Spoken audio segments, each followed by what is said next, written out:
Hi, folks. So recently we talked a little bit about what it means to cite and why you need to cite, right? Why you need to provide a citation in your papers. Today, it seems like as good a time as any to really dive into this sort of big concept of plagiarism, what it is, and why we would like to avoid it, why it happens, strategies for setting yourself up to be successful, so that you don't run into any plagiarism issues with your paper. So let's begin. So a couple of key questions for today that we'll answer a bit today and continue to answer in a subsequent video. So we'll start with basically what is plagiarism, why is it a problem, what are some of the consequences of plagiarism, how we recognize it when when we're looking at a paper, what factors lead students to plagiarize, and finally, what strategies and resources can help you avoid plagiarizing. So let's dive in. So what is plagiarism, right? Is it copying someone's work? Is it not using quotation marks? Is it failing to cite something? For our purposes today, we're going to use this sort of definition, right? So plagiarism is the misrepresentation of another author's ideas, words, and or thoughts as your own.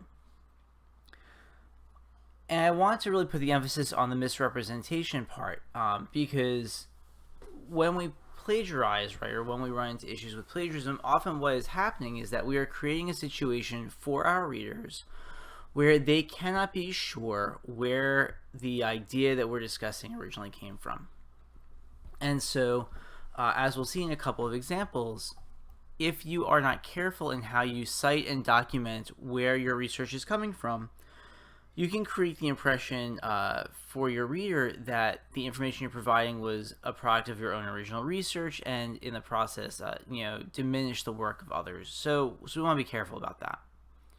So why is it a problem? Well, it's a problem for a couple of reasons, but we'll tackle it from this direction first.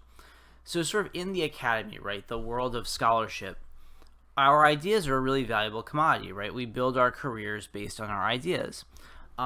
And in fact, while at a school like Fairfield, there's a heavy emphasis on teaching, there's also a heavy emphasis on research. And at many institutions, larger state schools in particular, and what we call R1 institutions, Research 1 institutions, faculty are often there primarily for their research and not because of their teaching. So regardless of the school that you're at, the quality of one's research and scholarship plays an important role in helping someone establish their career. And we often, express the ideas that, the research that we've done, either through things like published essays or articles or books, or through formal presentations at regional and national conferences. And so it's very important for these reasons to make sure that we are respecting the amount of work that people have put into developing the concepts and research that they have. So what are some of the consequences for plagiarism? Well, this is kind of the dire part of the presentation, right? Bare minimum, it can frequently lead to the failure of an assignment. It could be within the professor's rights to just simply fail one for the course. In some extreme cases, or in the case of sort of repeat offenders, it could lead to one's expulsion from the university. At an institution I used to teach at, it was sort of a 3 strikes policy. If you had 3 documented cases of plagiarism, you were expelled from the institution, regardless of how close you were to graduation. So it can have some pretty serious consequences. And it's worth noting this is whether the plagiarism was intentional or not. But we'll get to that in a little bit. So here's the big question that we're going to look at in today's video. How do we recognize plagiarism? So I'm not talking about, if plagiarism is in a paper, how do I know, right? Or how would I catch a student doing that, right? There are lots of ways to do that, from websites like turnitin.com to other kinds of research checkers, to honestly just a simple Google search. If a professor is reading a paper and the language, doesn't seem to match what they're used to seeing from the student, a quick Google search often will produce results in terms of where that might have come from. In more obvious cases, I've had papers where students didn't change the font back after copying it from a web source. So, that's not what we talk about when we're talking about recognizing plagiarism. The question I want to ask us is, how do we know if we're even doing it, right? Or how do we know what counts as plagiarism? Because for me, here's the big paradox. Whenever I give this lecture in person and I ask, well, who knows what plagiarism is? 95% of the hands in the room go up. But if that many people know what plagiarism is, then how is it that it still happens with such frequency? And what I found is that even though many students think they know what plagiarism is, there's always a handful of students who run into a plagiarism issue, whether that's intentional or unintentional.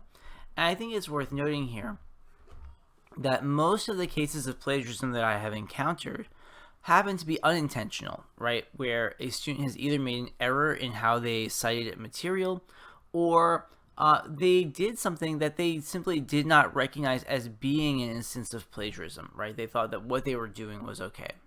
So here's what we're going to do. Over the next few minutes, I'm going to be talking through a couple of examples. And what I would like you to do at home is to write down whether you think the example qualifies as plagiarism and why or why not. And then what I'm going to have you do is post your responses in your group discussion boards. And you'll have an opportunity to sort of talk through these responses with your group members before I post the second part of this video, where I'll run through these examples and we can sort of talk through why or why not the various examples are possibly examples of plagiarism. So let's dive in. Okay, example 1. A student includes a quote from a source, but fails to put it in quotation marks. So they have read a scholarly article, they have referenced some ideas in a scholarly article, they are using a direct quotation, so they are using the exact language of the original scholar, but they, just as a typo, forgot to put the quotation marks around the direct quote, and so the paper looks something like this. In Holland's article, she argues that autobiographical memory has not received adequate attention. So think about whether or not this would be an example of plagiarism and your rationale for that response. And when you're ready, move along to the second example.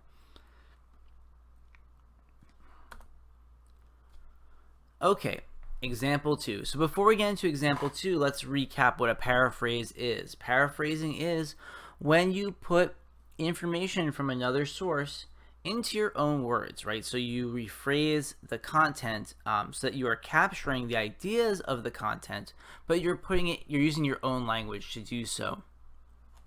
So here's our example. A student paraphrases a portion of a research article, but does not include a reference to the paraphrased text. So there's no footnote, there's no parenthetical citation like you might see in MLA or APA. And take a minute and think about whether or not that would be an example of plagiarism and why or why not. So again, the student has put the content in their own words, but there's no footnote or parenthetical citation.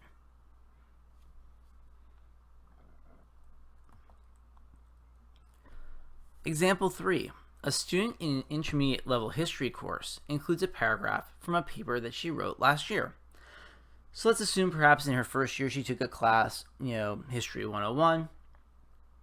And this year that she's taking some sort of 200 level history course, she's writing a paper that touches on a similar topic that she wrote about in the previous year. She was very happy with her performance on that earlier paper and how a particular paragraph came out. And because there's some overlap in the content with that paper and this paper, she decides to borrow some of the language from her original paper in putting together this paper. So think about whether or not that counts as plagiarism and write down your response. And then we'll move to example 4.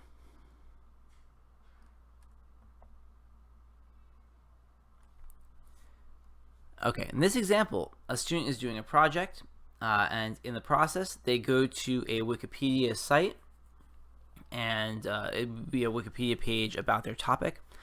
They copy and paste a large section of that article and move it right into their paper without referencing Wikipedia. So would this or would this not be an example of plagiarism, and why?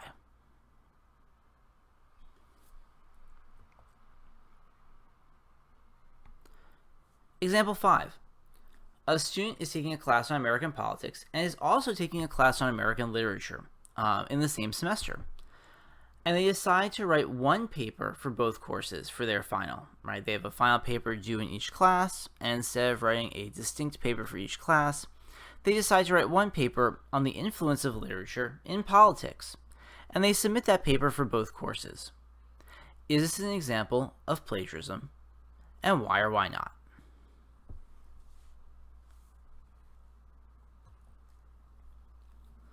Finally, example 6. A student who regularly writes and edits Wikipedia articles includes a section of an article that she wrote in a paper without referencing Wikipedia. So let's imagine for a moment that you have a student who is really interested in a particular topic. Let's say, for the sake of argument, she's really interested in a particular kind of bee. She's really into bees, and she's writing a paper for a class on environmental science, and she wants to comment on sort of sudden colony collapse syndrome and talk about bee habitat loss, etc. And because she has done a lot of work in terms of writing up ideas on this, she goes back to her her article. She takes a section of what she wrote and she puts it into her paper, but she does not reference Wikipedia. Would this be an example of plagiarism, and why or why not? So, post your responses in your group discussion board, and tomorrow I will post the remainder of this video where we'll talk through these examples and discuss a little bit about why or why not they may or may not count as examples of plagiarism. And then we'll continue our conversation by talking about strategies that we can use to avoid plagiarism situations, be they intentional or otherwise. Take care.